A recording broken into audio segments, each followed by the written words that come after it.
HuffPost Third Metric seeks to redefine success beyond money and power. As part of our ongoing series, we're talking today about the power of receiving. Now, giving is important. Being able to accept something as simple as a compliment or as complex as financial help is critical to our well-being, yet many people shy away from being mindful receivers. So how can we learn to be open to receiving?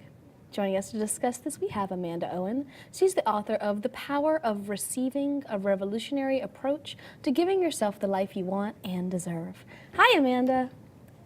Hi, I'm so happy to be here. Me too. Thank you so much for giving of your time, because it's interesting. We're taught our entire lives that it's better to give than to receive. So why is receiving so important?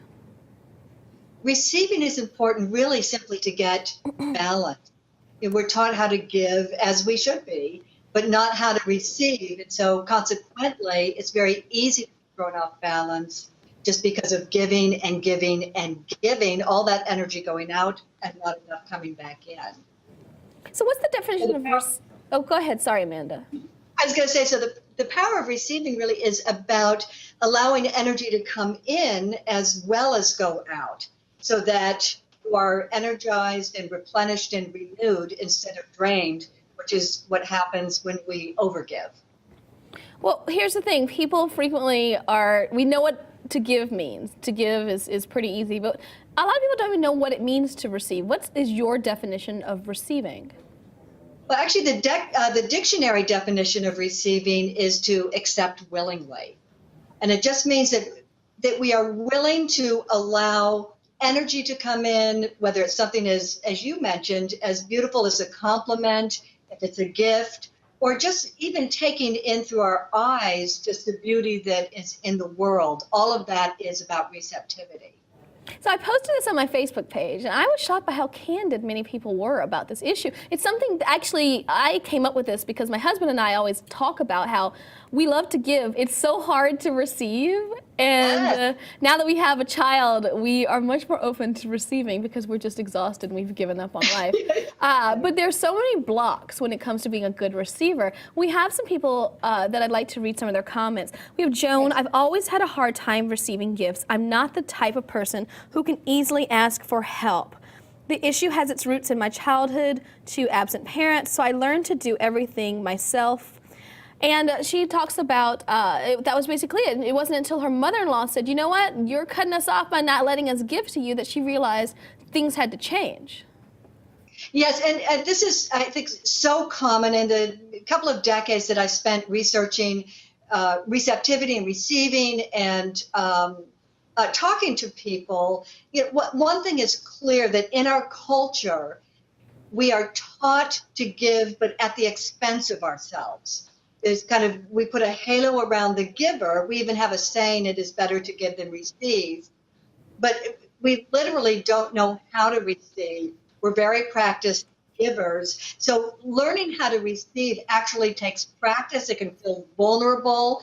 It can go against the culture that we've been brought up in. So it's something that we can do very consciously. Once anyone starts learning how to receive, it happens very quickly. It's like you fall into your natural state. Receiving is really as natural as giving, aside from some of the cultural messages that we receive. Well, how did you get so heavily invested in this? You have this great book. Did you ever once have a problem with being able to receive? Oh my goodness, yes, yes. I think, like so many people, there was a time that I was just giving and giving and giving and feeling very consequently drained, and I would feel resentful. I felt that I was giving more in my relationships than people were giving to me. I had a counseling practice at the time. This is in the late 80s, early 90s.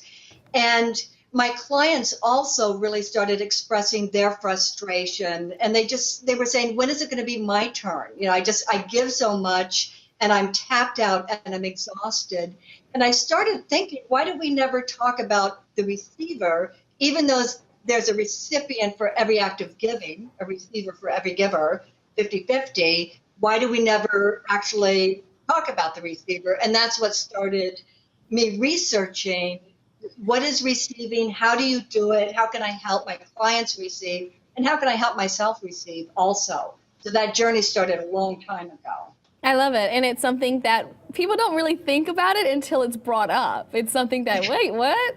What? Oh, that's interesting when you start to unpack it. We have a video comment here from one wonderful community member, Rona Barrymore, and let's take a look to see what she has to say on the subject. Hi, my name's Rona, and I just wanted to share my experience about receiving.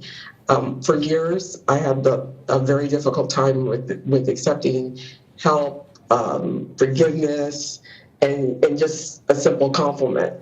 Around the time when I turned 50, I said, you know what, this is crazy. I'm just going to stop beating myself up and just taking it. And it did take some time, but you know what?